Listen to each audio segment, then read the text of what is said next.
Today I'm with the Protostar development team, the core team members, Vas Nakudian, game designer, writer, animator, and computer artist, John Hamilton, the lead programmer of the project, Mike Bowman, also a programmer, and Brian Ellis, the lead animator and lead computer artist for the project.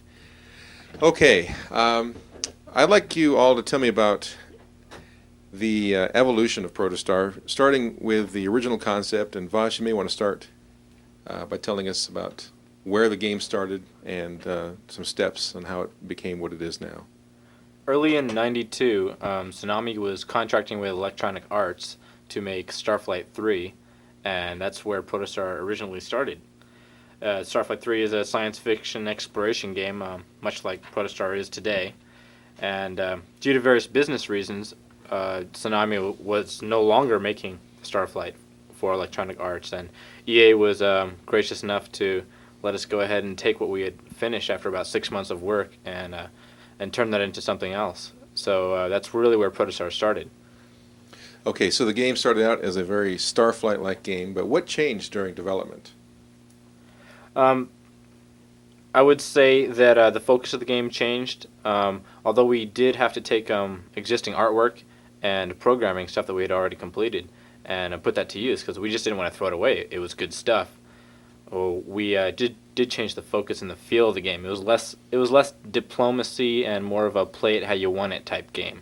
Tell me about some of the art styles that may have influenced you, some movies or comic books or other games, things like that. What affected your decisions on the style of the game? Well, I wish John Shaw was with us here today. He's our art director and an exceptionally talented guy. First-person perspective to drop the player into the game, get them closer to the universe, closer to the gaming world, the environment, the things they can interact with, rather than opting for like a third-person perspective. So once we had chosen our perspective, we decided just to make it exciting, to come up with what we needed for the room, the environments, and what have you, and just add a lot of excitement to it.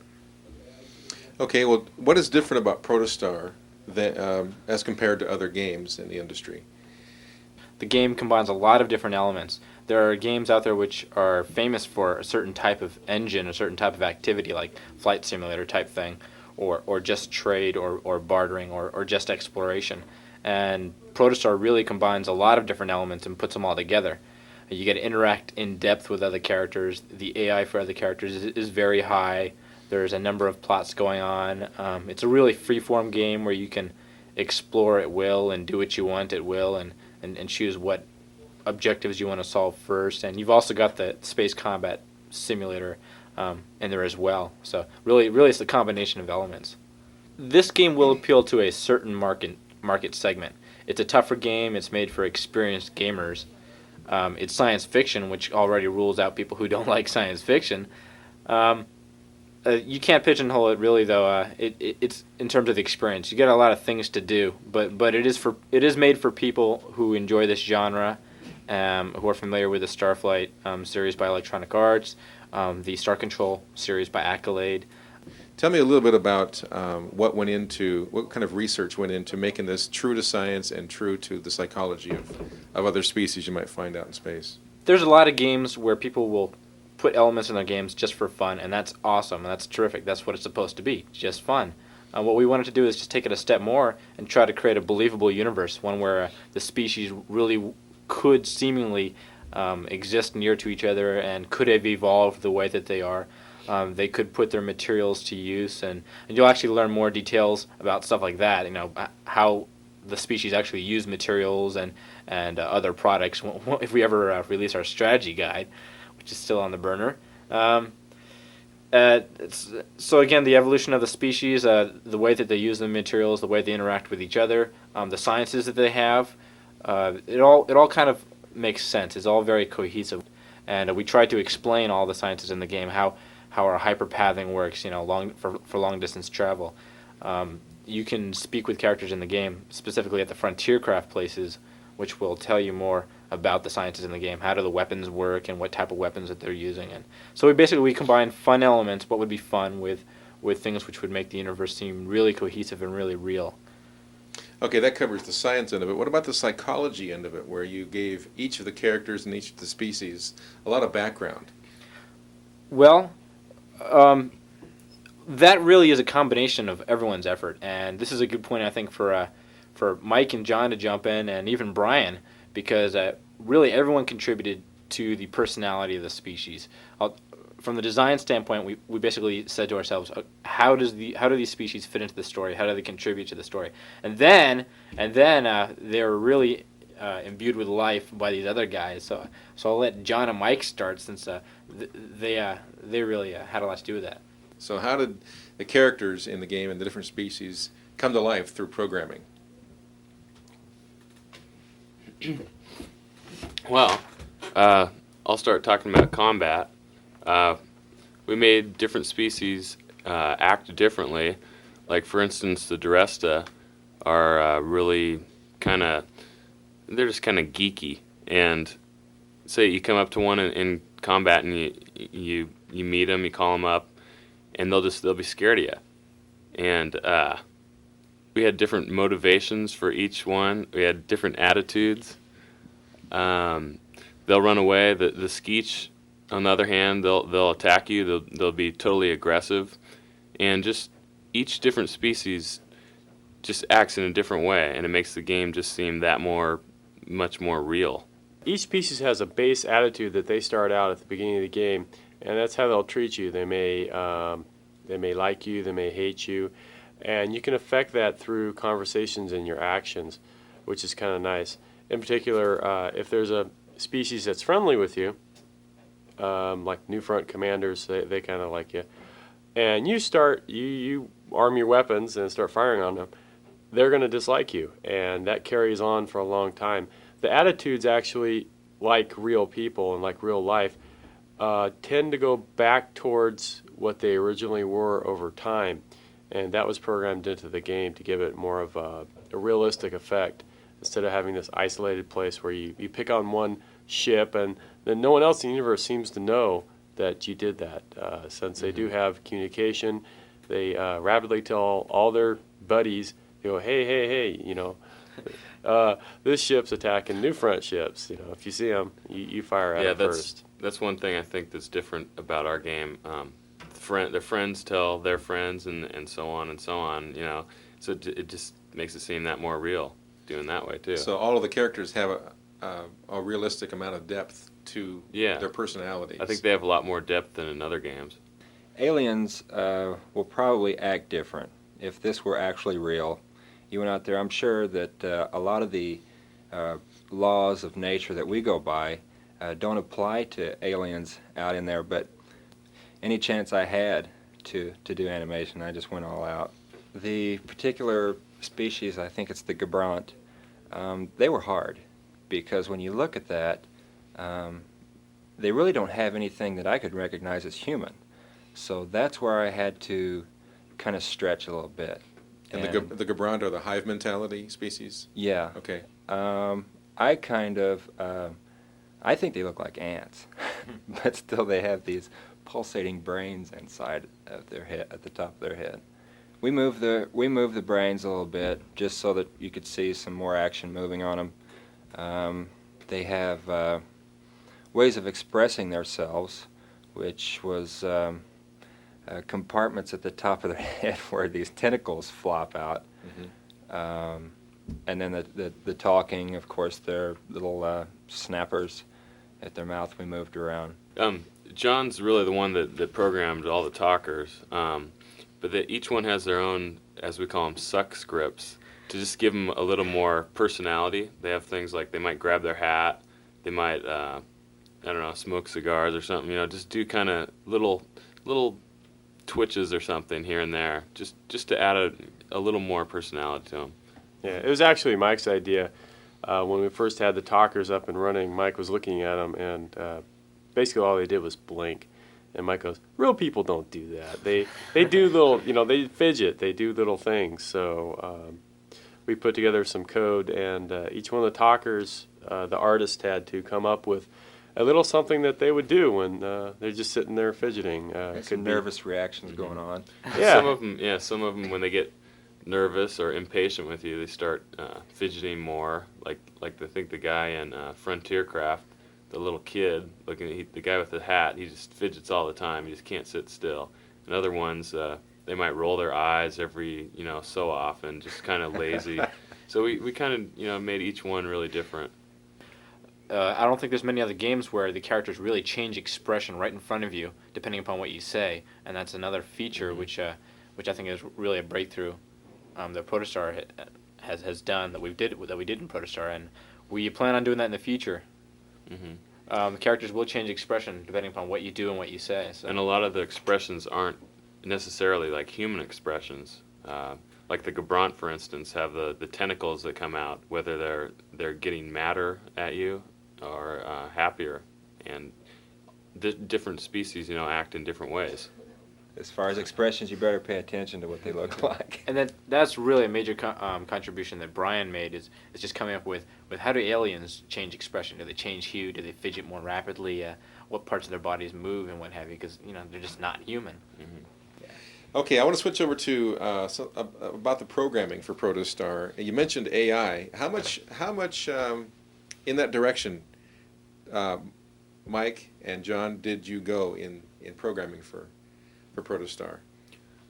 Well, in the combat especially, I put a lot of AI, artificial intelligence, as we call it, into the ships when you're playing combat. Like I was explaining before, different species act in different ways, and if you load your weapons, start firing at a species, they'll get really, they'll get ticked off at you, and it'll take a long time for their attitudes to adjust back to their normal attitudes, and again, you can just tick them off again.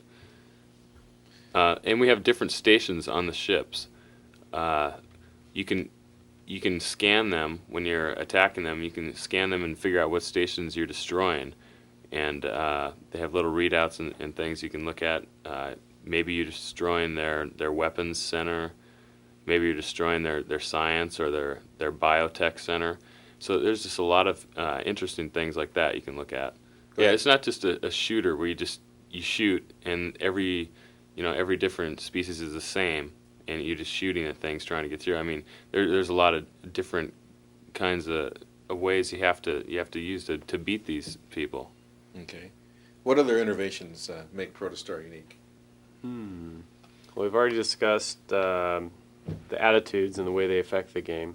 That's actually one of the bigger elements of the whole game, because that had to be basically linked throughout the game, the different elements of how attitude affected different things, even down to trading. If species, if they hate you, they won't trade with you at all. But if they dislike you, they're not going to give you a very good deal. And if they really like you, you can get below the prices that they normally would like.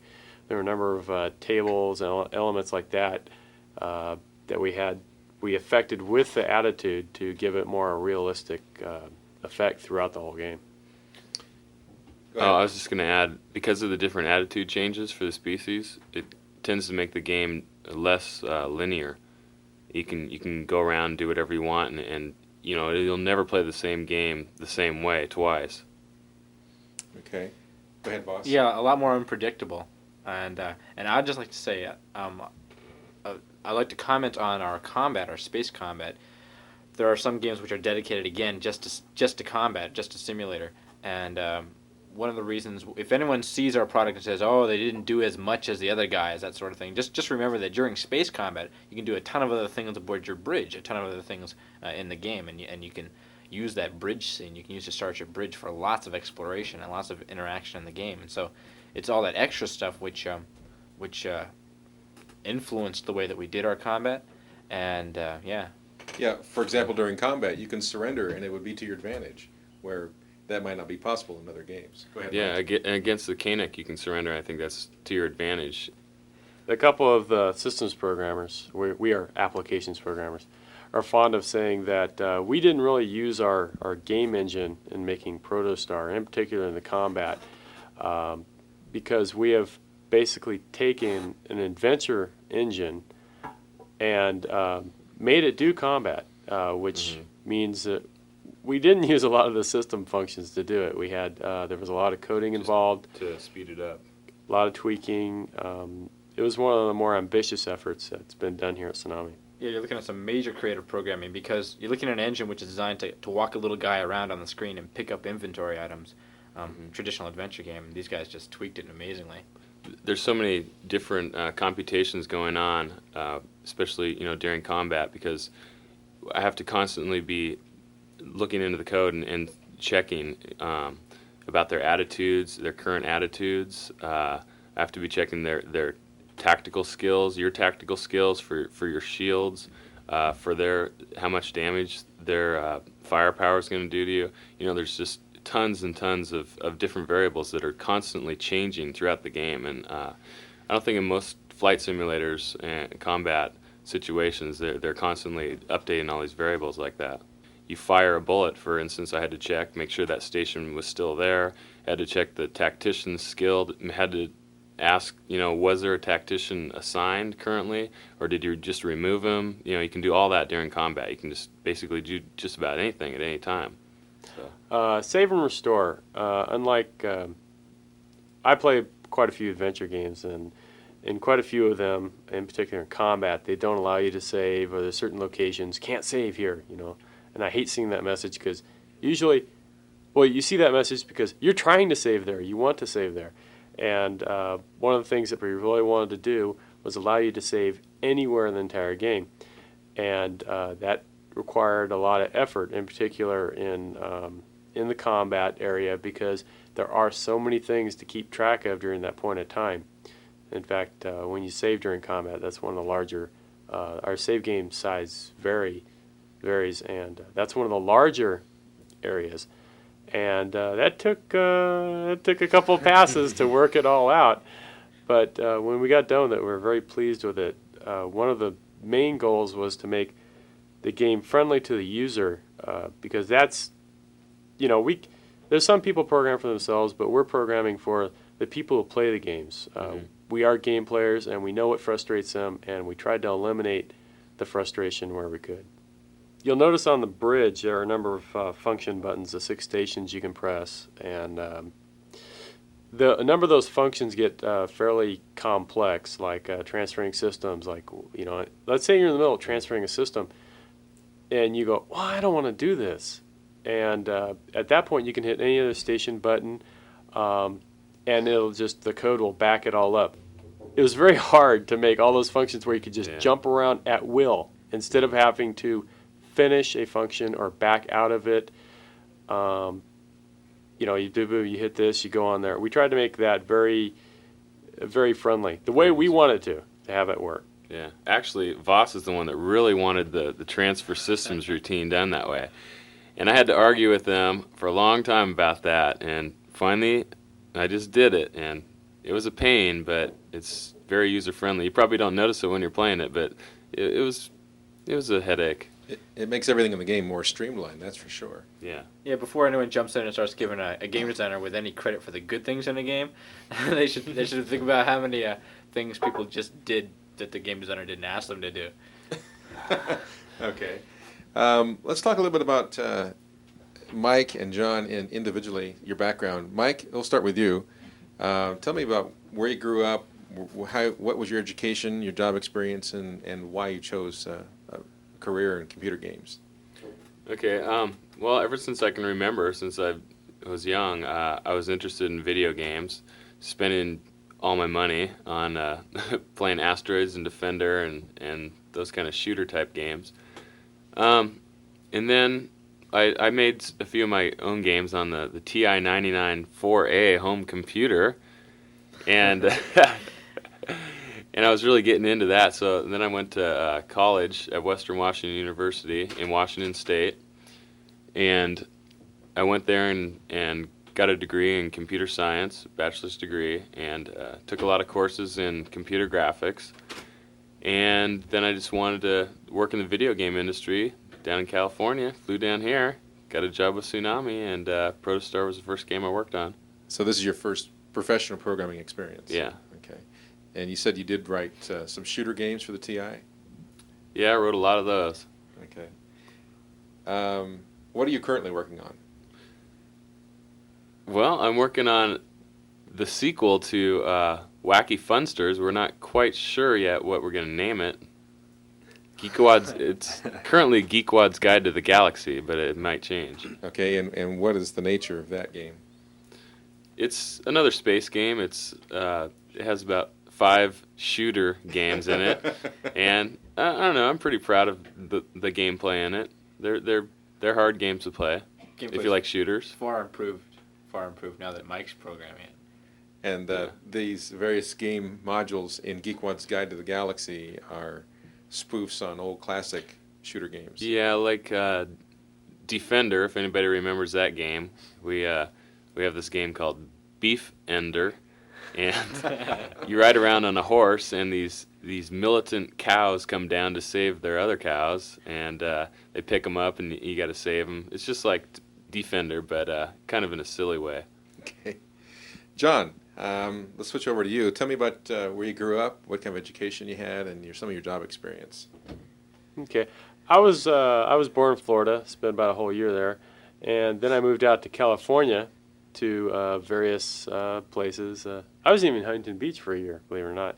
But I ended up in Big Fresno, California, and spent most my childhood there, and ended up going to the local university, Fresno State, where I received a bachelor's degree in computer applications. I'd been interested in games for a very long time, since 2600. I remember playing Pong. So all while I was going to school and learning computers, at home I was programming on various things like, well, first my VIC-20, then my Commodore 64. But then after I graduated, I went to work for Sierra Online, where I completed King's Quest IV, and I left there to go back to the university to work full-time programming for them for a while, until at which point I became an independent contractor for Atari, and I made Lynx Basketball. And immediately following that, I was lured to Tsunami through some old friends of mine, and came back up here and started working on Protostar. Okay. For both John and Mike, what kind of advice would you give to aspiring programmers, especially aspiring game programmers? I would say, well, right now we program in C++, but if you want to make fast-paced action-type games, I would say definitely learn assembler, and just learn a lot of different kinds of programming languages. Just get yourself really involved in it. Okay, John? Well, in addition, an efficient coder will have a mixture of C and assembly. You can, there's a programming tool called a profiler, and you can, first, it's a lot faster to write stuff in C. That's where it comes into. One thing is you gotta make a living, so you have a certain time constraints, and you can program in C and then run this thing called a profiler. It'll analyze what is chewing up most of your time. In particular, it's usually graphics routines, and then you have to go back and write those in assembly. In fact, knowing that up front, you might just do that. I would suggest researching the market, if you're interested in games, keeping up on all the magazines, what else is out there. You can't program in a vacuum. You have to know what other people are doing, because each generation of games, they expect something more. Mm-hmm. And I think attitude is another thing. You have to want to create video games. I mean, there's a lot of programmers that just don't like doing this, and I think you have to feel like this is what you really want to do, and you got to be creative too. There's a sense of creativity that if you don't have that, you'll make ho-hum games that nobody will want to play. Okay. Yeah, you have to be open to ideas. Actually, I've programmed database and I've programmed games, and game programming is harder. A lot of people try to make fun of it or make light of it, but you're doing a lot more. You're really pushing the engine. If you have a database and you can look up a record, ooh, that's real exciting, and it requires a lot of work. Yeah, but when you know a little bit about everything. You're programming a game. I mean, speed is key. That's one of the big things, and you have to know exactly what you're doing, and you have to really work with the user interface. And when you're done, it's amazing the amount of time and effort you had to put in just to get something to be just perfect. Yeah, and speed is another thing me and John are always looking at. John's constantly helping me speed up combat and whatnot. Great. Let's switch over to art now, and both Voss and Brian are welcome to respond. What influenced the visual style of Protostar? Well, it's science fiction, and that's probably the greatest influence. We're trying to create a world which people have never seen before, something which will make them go, "Ooh, cool!" You know, that's really bizarre. That really is weird science. At the same time, we have to make sure that the things are easily recognizable, that people can get into the game. We want to draw on traditional science fiction themes and ideas and looks and what have you, just so people can look at something which is, a weird science, something that doesn't exist, and go, oh, I kind of know what that is. That looks oddly familiar, and so rather than going completely overboard, we do constrain ourselves, and we do wild stuff too. Yeah, I think that the sci-fi art is booming so big now that a lot of fantasy art kind of interpreted what John Shaw was doing. There's a lot of fantasy artists out there, and I think it kind of has a look that a lot of painters are doing. Okay, what kind of things did you do to define the look of the various creatures? Obviously, there was some knowledge of biology and physiology that went into that. Tell me a little bit about that process, anatomy and all of that went into the look of the different characters of the game. We really had to think about how they evolved, how they're going to contribute to the story. We have to make them a certain way just so they work, and how their environment influenced the way they developed. Okay, what about architecture? What influenced your decisions in architecture, like space stations, starships, cities, that kind of thing? I believe John Shaw did a lot of the layouts on the backgrounds. He's, like I say, he's got that, he knows what's going on nowadays. He knows what is hot as far as the sci-fi art, and a lot of that stuff is, well, there is reality based on it. You have your space stations which are coming into effect, and a lot of conceptual artists are just coming up with all these conceptual designs for NASA or whatever. So I'm sure he's seen all that, and he just interpreted it into his fantastic medium. He's very much a futurist, just like a Sid Mead. If you'll notice the new front outposts, that they're not only efficient, but also they sort of represent diplomacy for their corporation, their company, like a corporate entity. And but if you go down to the trade centers on the various sentient homeworlds, the local sentience, you'll see the architecture is very different. Like Bront again, how do we show visually that they're a hive species? Well, they kind of live in a hive. Durest are cool, efficient. Vantu are highly technical. I think the Gabron's Trade Center looked kind of organic. You'll notice that a lot of these high-tech species, their environment does all seem functional. It does all seem like they share the same technology level, which they do. They're all spacefaring species. So by assumption, we can say, hey, they've got a certain technology level. Therefore, their surroundings have to sort of function in the same manner. Brian, as an artist for the game, what kind of contributions did you make to the game design? Well, I feel like I basically came in here, was hired as an animator to add to the animation. Every chance I got, I tried to put that into effect. I did a lot of cleanup stuff on the things that were scanned in. I positioned a lot of spaceships. We scanned those in. Okay, speaking of scanning it, tell me about the steps that you took in creating the art for the game. Okay, the spaceships were made as models.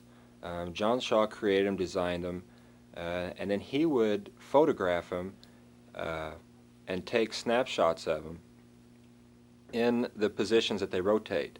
So after he would have the snapshots, he would paste them onto a board, and I would scan them in and then clean them up in the computer and give them to the programmers and the tools that we have. So, and they look very realistic. Okay, what about the different characters? How did you start creating those? Were those pencil sketches? The characters were painted, scanned in, pretty much the same way that the backgrounds were done. after they were, like I would have a static piece of artwork that had been painted and scanned in. After I got that into the computer, I would take it into D-Animator and then begin animating those mouth positions, the eyebrows, the eyes, the cheeks, and whatever. Okay. And based on your knowledge of the different species, it depended that Right. that They determined what animated on their faces when they talked. We would sit down and discuss what type of species this was, what type of personality that they had.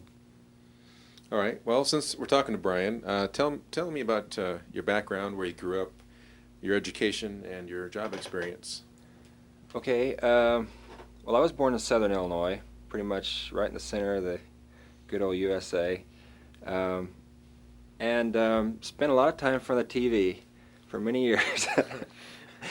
And I kind of woke up one day and thought, wow, gosh, I'm drawing an awful lot here too. So I went to New Jersey and went to the Joe Kubert School and studied animation there for 3 years.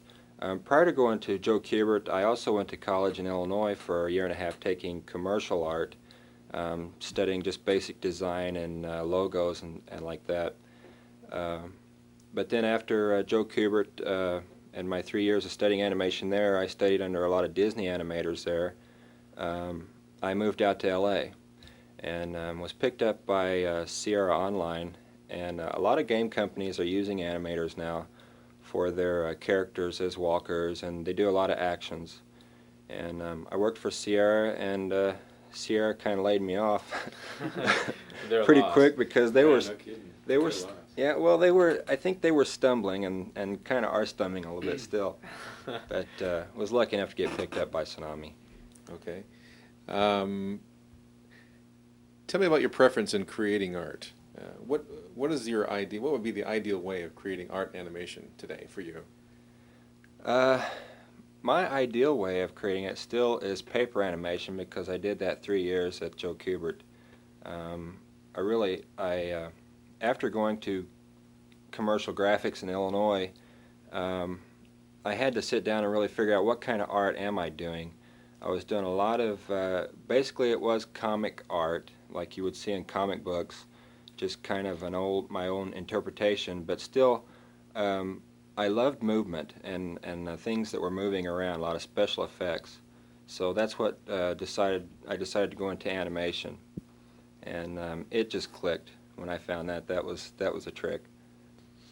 Okay, let's switch over to Voss, the game designer now. Let's talk about your background, where you grew up and what your interests were while you were growing up, your educational experience and your job-related experience.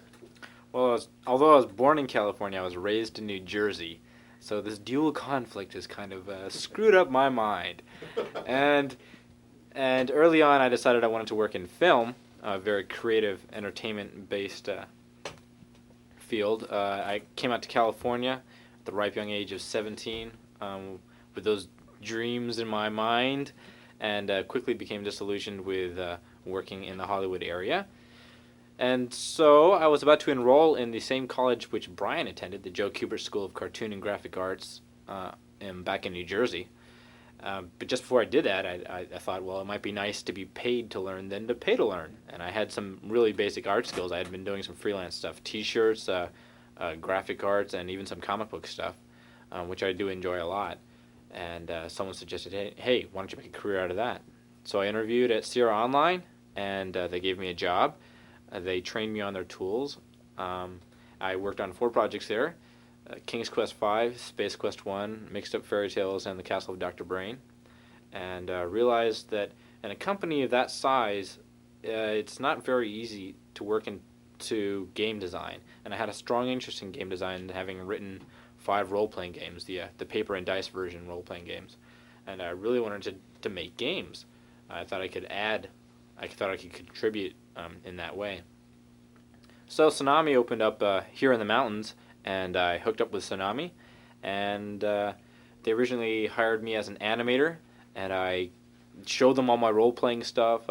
I jumped up and down and hopped wildly, and I don't know if they were scared or impressed, but they decided to give me a shot at game design, and that's how I ended up doing Protostar. Okay, well, tell me a little bit about your role as a game designer. Obviously, your experience in art lended greatly to being able to manage the art of the game. But game design is obviously a lot more than just deciding that you want to make a game. Tell me about it. It is a lot of work. There are a lot of people out there who want to create games, who want to design games, and want to realize their vision, quote unquote. And there are game designers out there who come from a programming background, and there are game designers out there who come from a writing or an art background. And I think the background isn't as important as what you can contribute. You've got to be able to communicate your vision really well. You've got to be able to come up with an idea which the market's going to like, which consumers are going to like, which game players are going to like. You've got to be able to manage the project, schedule the project. You've got to be able to deal with management, producers, investors, marketing people. You've got to basically handle the whole thing. You've got to have it all in mind. You've got to see the big picture, that sort of thing. There has been such tremendous contribution to the game design from everyone else. They've corrected my mistakes and blunders so many times. I am eternally grateful.